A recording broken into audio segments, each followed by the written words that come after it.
Institut za zdravstvenu zaštitu dece i omladine Vojvodine u Novom Sadu je jedina tercijalna ustanova namenjena za lečenje dece od rođenja do 18. godine.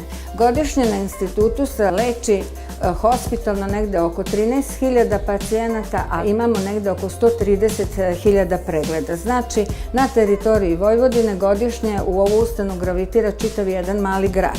Magnetna rezonanca se do sada sprovodila u drugim ustanovama, u Kliničkom centru Vojvodine i u Institutu za onkologiju uz vrlo složene uslove, uz angažovanje transportne službe i stručnog tima instituta.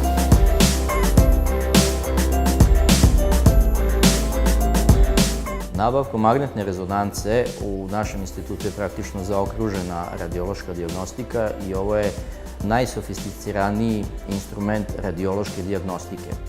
Na ovaj način ćemo uspeti da izdijagnostikujemo, znači od najmlađih pacijenata, od nedonošića do 18 godina, svu patologiju vezanu za centralni nervni sistem, kičmenu moždinu, abdomen, lokomotorni sistem. I izbeći ćemo dosadašnje zračenje na CT-u. Također treba naglasiti da nabavkom inkubatora, koji je trenutno jedini u zemlji takve vrste, ćemo omogućiti najmlađim pacijentima, odnosno nedonoščićima, da u potpunom komforu i potpuno bezbedno obave dijagnostiku na magnetnoj rezonanci.